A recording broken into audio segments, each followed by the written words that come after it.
대부분의 사람들은 꿈꾸면서 살아갑니다. 오늘보다 더 나은 내일이 있겠지. 더 멋진 삶을 살게 될 거야. 오늘보다도 내일이 더 풍요하게 되고 행복하게 될 거야 라는 기대를 갖고 살아갑니다. 이런 소망은 그리스도인이라고 해서 예외가 아닙니다. 세상의 가치 기준과 차이는 있지만 그래도 잘 되기를 바라면서 그렇게 살아갑니다. 그런데 그런 삶을 살아가기 위해서 그러면 어떻게 살아야 되지? 이걸 사람들이 모른다며 조엘 오스틴이 잘 되는 나, 믿음으로 산다라는 책을 썼습니다. 이 조엘 오스틴은 긍정의 힘이라는 책으로 유명한 레이크우드 교회의 담임 목사이지요. 엄청나게 전 세계적으로 팔려서 센세이션을 일으켰던 사람입니다. 흔히들 이 조엘 오스틴을 일컬어서 번영 복음주의라고 이야기를 합니다. 물론 이제 그가 말하고자 하는 이런 것이 이 땅에서의 풍요와 번영입니다. 이 땅에서 잘 살아야 된다는 겁니다. 그러니까 그 잘 산다는 게 물질적으로 부유하게 풍요롭게 잘 살아야 된다는 게 바탕이 되어 있습니다. 그런데 사람들은 그렇지만 그럼에도 불구하고 그의 목표는 최종적인 것은 그게 아니다라고 그렇게 항변하기도 합니다. 그런데 이 부분을 보면 조엘 오스틴이 궁극적으로 이야기하는 것이 무엇인지를 알 수 있습니다. 하나님께서 그리스도인들이 고난 속에서 살아가기를 원하지 않습니다. 행복하고 감사하며 즐거워하면서 살아가기를 원하십니다.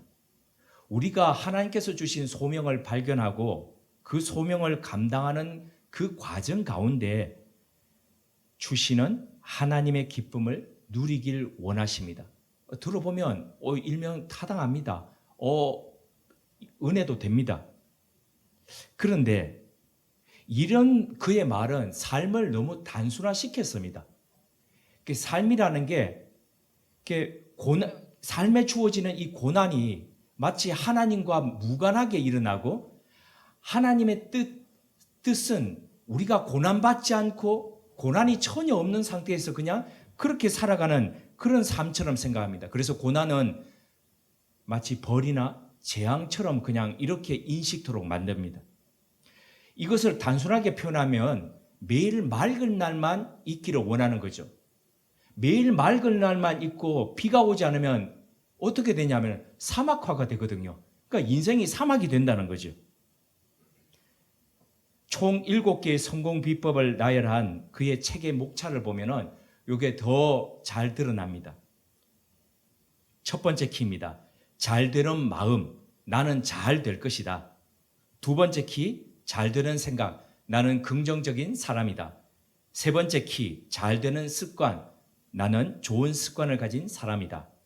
네 번째 키, 잘 되는 관계, 나는 사랑할 줄 아는 사람이다. 다섯 번째 키, 잘 되는 태도, 나는 최선을 다하는 사람이다. 여섯 번째 키, 잘 되는 결단, 나는 비전이 있는 사람이다. 마지막 일곱 번째 키입니다. 잘 되는 실천, 나는 믿는 대로 산다. 이것들은 성경이 말씀하고 있는 잘 되는 것과 상관없는 일반적인 것들입니다. 굳이 하나님 또는 신앙이라는 것을 붙이지 않더라도 기본 이상씩 하는 모범적인 성공학 개론입니다. 여기다가 신앙이라는 양념을 치고 하나님이라는 신앙의 박스가리를 한 것, 이런 느낌이 든다는 거죠. 그래서 이런 유의 성공학은 결국 번영 복음주의라고 할 수밖에 없습니다. 번영 논리에다가 복음을 끼워 넣어서 구색 맞춘 성공학이라고 할 수 있습니다. 그렇다면 우리가 그러면 추구해야 하는 이런 잘 되는 것은 이와 같은 것이 아니라면 그럼 어떤 것인가? 성경은 거기에 대해서 구체적으로 무엇을 이야기하고 있는가? 어떤 것을 따라서 살아가면 잘 되는 것이라고 얘기하는가? 성경이 말하는 잘 되는 것의 표준안이라는 것은 과연 그러면 있는가? 그러면 그게 어떤 것인가? 이런 질문을 가지게 됩니다. 창세기 39장에서 이 요셉의 이야기 속에서 흐르고 있는 이 하나님의 구속사 안에서 그 비법을 이야기하고 있습니다. 먼저 창세기 39장의 내용을 한번 전체적으로 살펴보고 난 뒤에 이 부분을 말씀드리도록 하겠습니다. 창세기 39장은 이집트로 팔려간 요셉이 이스마엘 대상들에게 의해서 파라오의 시위대장이었던 보디발의 집에 이제 넘겨집니다. 그리고 그 속에서 살아가다가 성경 가운데서 요셉의 이야기 속에 손에 꼽히는, 그러니까 사람들이 요셉 이야기 그러면 딱 이야기하는 그 몇 가지 중에 사건을 겪게 됩니다. 그 사건이 일명 보디발 부인의 유혹 사건입니다. 고대 시대에 노예로 타국에 팔려간다는 것은 이건 희망이 사라지는 일입니다. 더 이상 무슨 바랄 것이 있겠습니까? 그런데 거기다가 모함을 받아서 감옥에까지 들어갑니다. 이건 완전 희망이 끊기는 일이죠. 절망적인 일입니다. 이런 절망적인 요셉의 이야기 속에 주요 흐름은 크게 한 가지입니다. 그것은 하나님께서 요셉의 이 고난, 그러니까 이집트에 팔려간 이 일들을 통해서 아브라함에게 약속하셨던 큰 민족을 이룬다는 그 약속이 어떻게 이루어지는가? 그리고 그 약속이 이루어지는데 요셉이 어떤 역할을 하는가? 그 약속을 이루고 난 뒤에 하나님께서 그 민족을 나중에 어떻게 이끌어내시는가? 그리고 그 민족을 통해서 예수 그리스도께서 이 땅에 어떻게 오시는가? 이런 하나님의 구원사와 구속사를 보여주시는 것, 바로 그 흐름, 이게 주류입니다.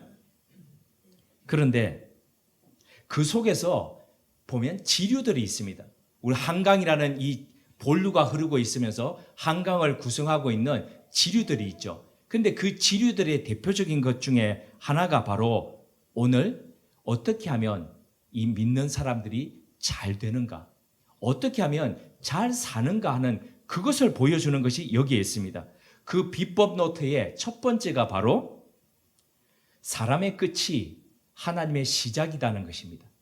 사람의 끝이 하나님의 시작이라는 것이 어떤 면에서 보여주냐면, 타인에 의해서 인신매매로 팔려갔습니다. 그것도 자기 혈육에 의해서 팔려갔습니다. 우리는 이것을 일컬어서 막다른 곳이라고 이야기하는데, 이 막다른 곳을 일컬어서 탄광에서 단을 캐기 위해서 들어가서 끝부분에 다다른 곳, 그것을 일컬어서 막장이라고 그러지 않습니까? 막장입니다. 막장. 그런데 막장이라고 생각했는데 가만 보니까 또 더 들어갑니다. 그게 시위대장 보디발의 집에 팔려간 겁니다. 노예로 팔려가면서 생각했지 않겠습니까? 여차하면 도망가야지. 근데 여차하면 도망갈 수 있는 곳은 경비가 허술해야 되는데, 이집트 전역에서 가장 경비가 삼엄한 파라오를 지키는 사람의 그 경비대장의 집에 지금 들어간 겁니다. 얼마나 더 엄격했겠습니까? 도망갈래야 도망갈 수 없는 그 기대조차도 허무는 바로 그런 일이었습니다. 요셉의 입장에서 보면 이게 더 막장으로 들어가는 일이었다는 거죠. 물론 하나님의 입장에서 보면 요셉이 거기에 가야 할 이유가 있었습니다.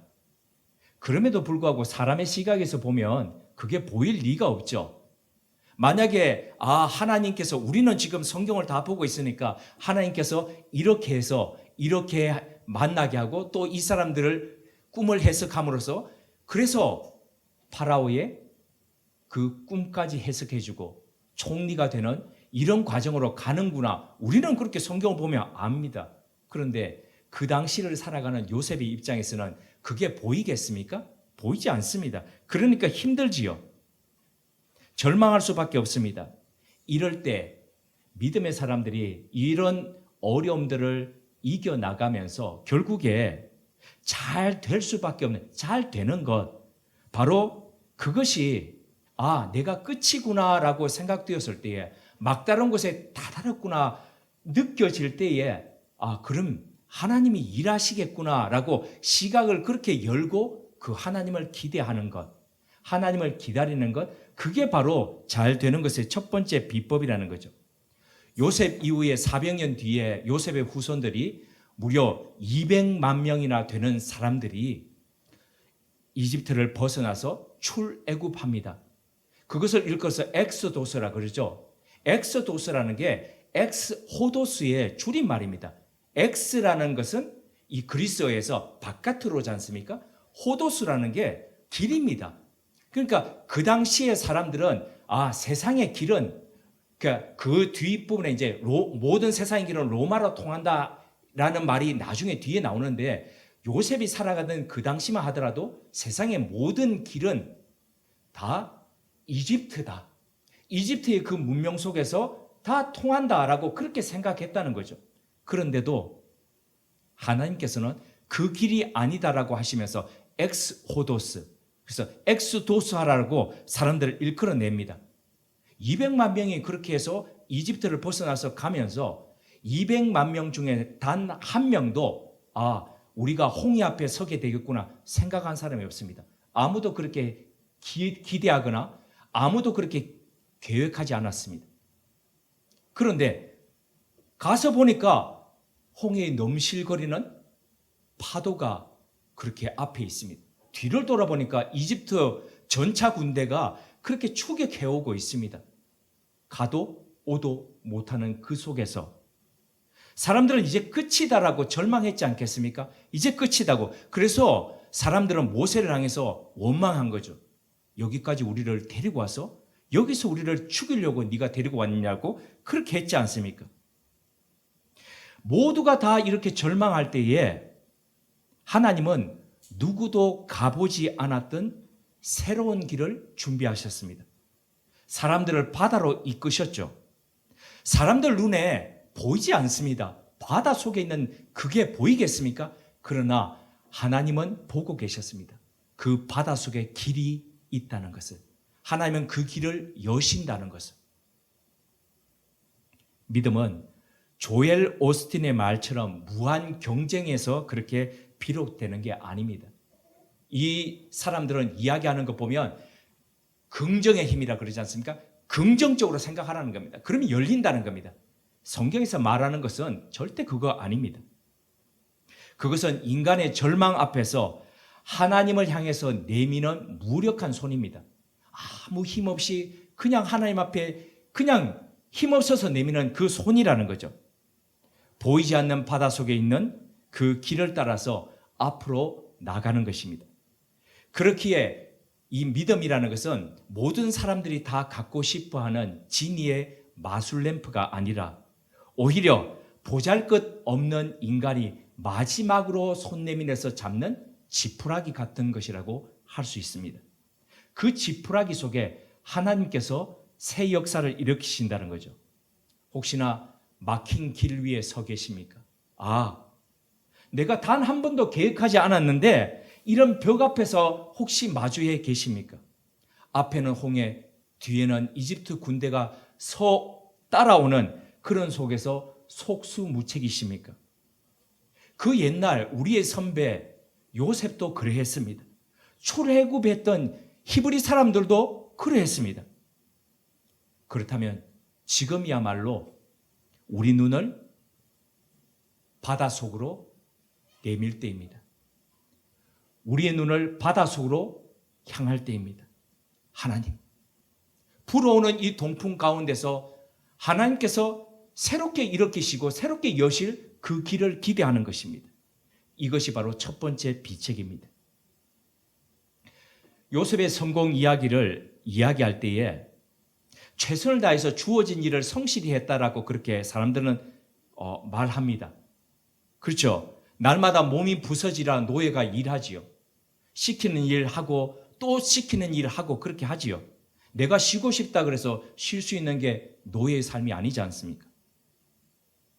그렇기에 일을 하자마자 일을 다 끝내면 일과가 끝나면 그냥 곤해서 골아 떨어지는 게 아마 그게 노동자의 삶이고 또 노예의 삶일 겁니다. 그런 와중에 요셉은 이집트어를 어떻게 공부했을까요?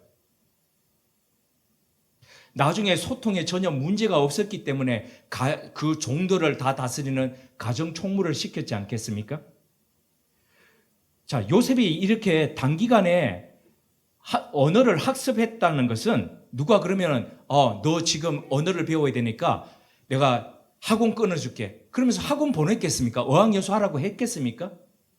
일과 끝나고 난 뒤에 오늘처럼 우리는 이렇게 전깃불을 밝히고 있는데 전깃불도 없는 그때에는 등불을 켜서 기름을 태워가지고 등불을 밝혔을 건데, 자, 너는 그러면 밤새 그렇게 공부하라 그러면서 이만큼 기름을 더 쓰라 그러면서 노예한테 그런 기름을 제공했겠습니까? 그럴 리가 있겠습니까? 그렇다면 어떻게 그는 어학을 공부했을까요?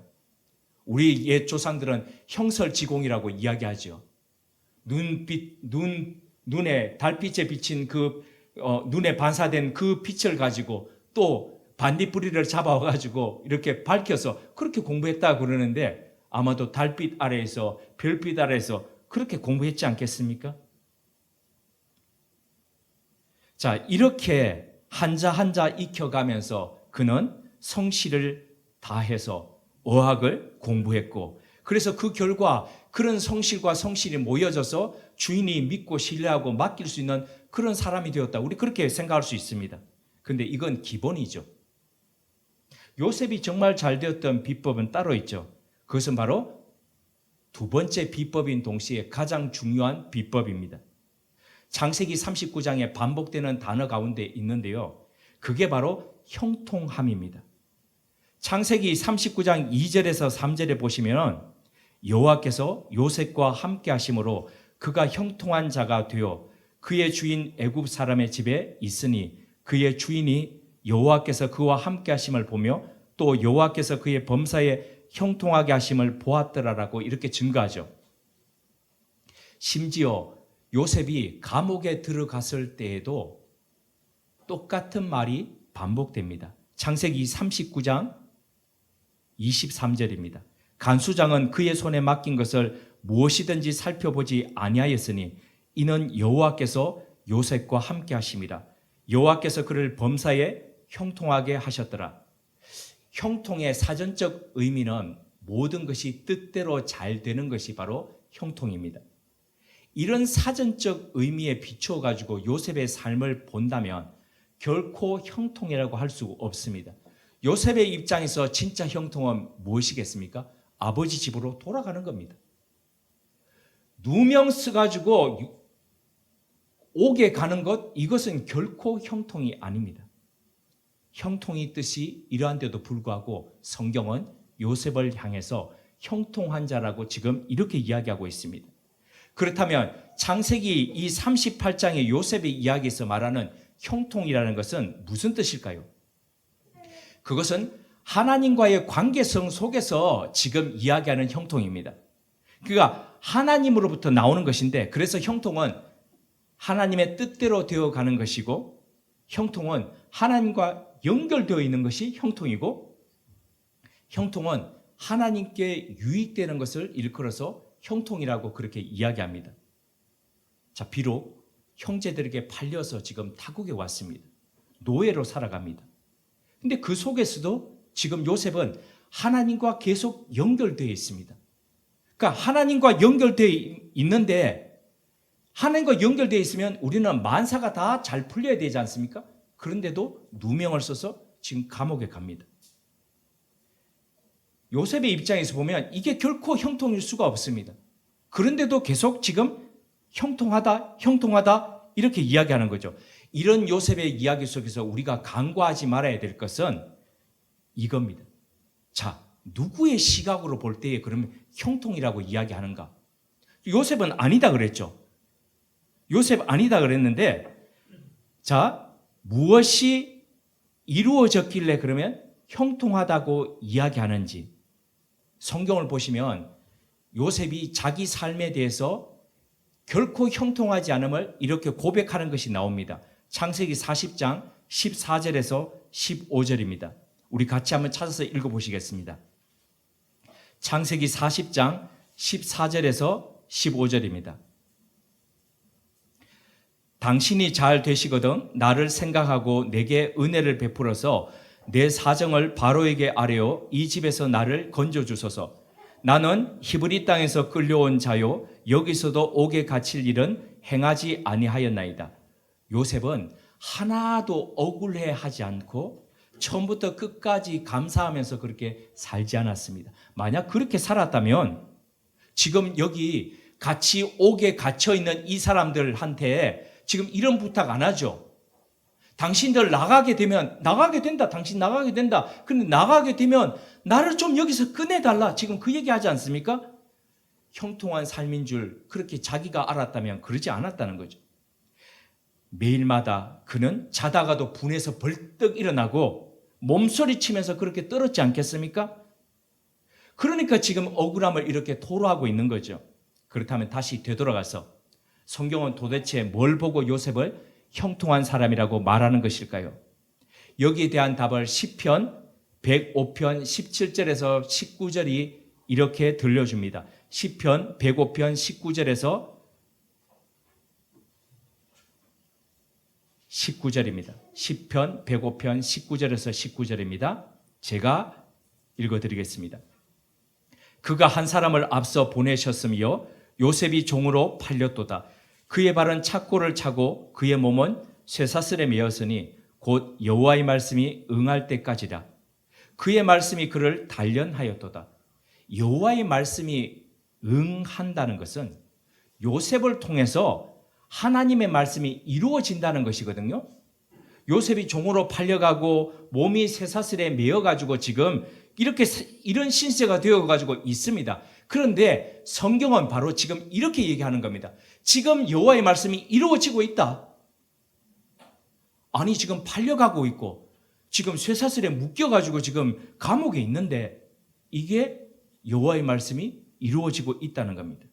그리고 여호와의 말씀이 완전히 응할 때까지 지금 여호와의 말씀이 그를 단련시킨다는 겁니다.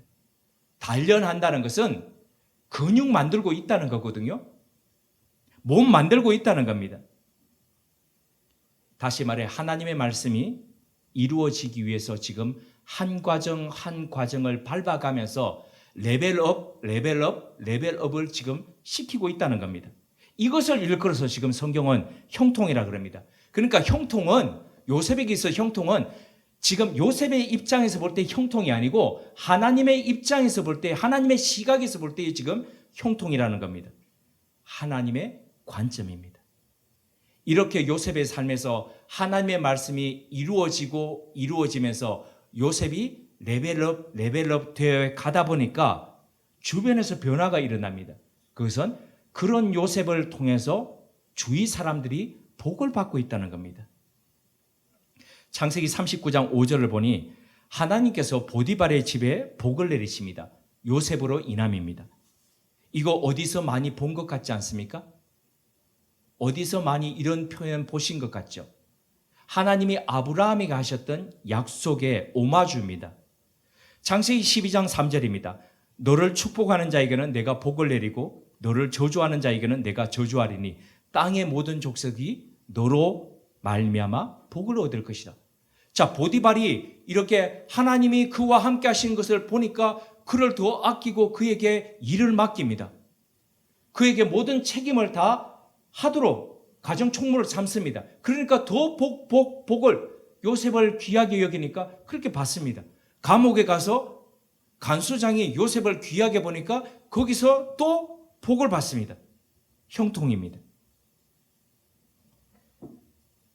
창세기 39장이 그러므로 이야기하는 요셉의 형통함은 이런 겁니다. 곧 하나님의 형통함. 하나님의 말씀이 요셉을 통해서 이루어지는 것. 그래서 그렇듯이 우리 삶을 통해서 하나님의 말씀이 이루어지는 것이 바로 형통입니다. 비록 내 삶이 요셉처럼 고통으로 얼룩진다 하더라도 내 삶을 통해서 하나님의 일하심이 보여진다면 바로 그게 형통입니다. 비록 현재 내 삶이 요셉처럼 억울한 일을 당해가지고 내가 비참하게 내몰리고 있다 하더라도 하나님의 말씀이 이루어지고 있다면 그건 바로 형통입니다. 우리 눈으로 보고 세상의 시각으로 볼 때는 불합리하고 억울한 삶일 수 있습니다. 실패한 삶일 수도 있습니다. 하지만 하나님 아버지께서 아버지의 뜻이 하늘에서 이룬 것처럼 땅에서도 이루어지기 위해서 우리 삶이 필요하다 하시면 내어드려야 하지 않겠습니까?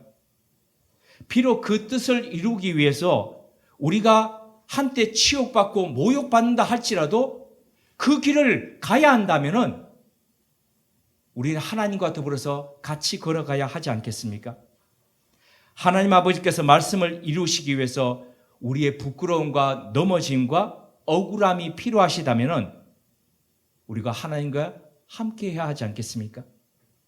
이렇게 하나님의 뜻이 이루어지도록 우리의 삶을 내어드리는 인생, 바로 그것이 하나님은 형통한 삶이라고 그렇게 말씀하십니다.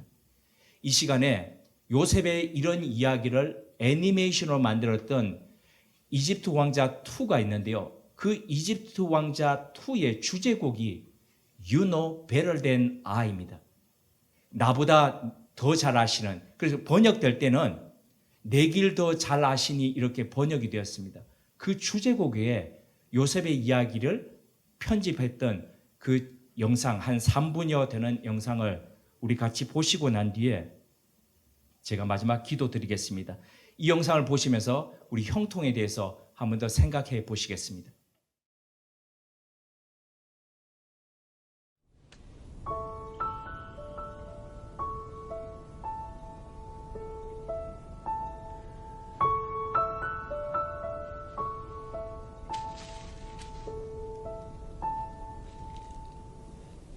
I thought I did what's right. I thought I had the answers. I thought I chose the surest road, but that road brought me here. So I put up a fight and told you how to help me. Now just when I have given up, the truth is coming clear. You know better than I. You know the way. I've let go the need to know why, for you know better than I. If this has been a test, I cannot see the reason, but maybe knowing I don't know is part of getting through. I try to do what's best, and faith has made it easy to see the best thing I can do is put my trust in you, for you know better than I. You know the way. I've let go the need to know why, for you know better than I. I saw one cloud and thought it was the sky. I saw a bird and thought that I could follow. But it was you who taught that bird to fly. If I let you reach me, will you teach me? For you know better than I. You know the way. I've let go the need to know why. I'll take what answers you supply. You know better than I.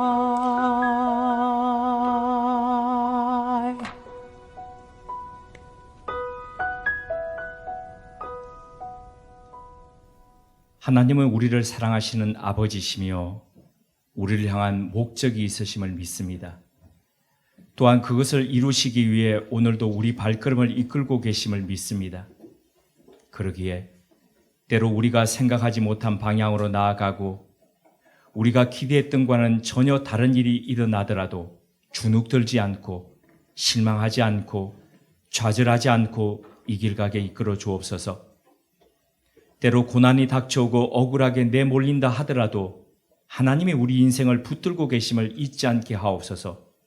그 아픔과 낮아짐 가운데서도 하나님의 말씀이 우리를 통해 이루어지고 있음을 믿으며 형통한 자로 당당히 일어서게 하옵소서. 이렇게 말씀이 세워가는 우리 삶을 통해 주변의 사람들이 복을 받고 하나님의 임재와 일하심을 목도하는 증인의 삶 살게 하옵소서. 예수님의 이름으로 기도드립니다. 아멘.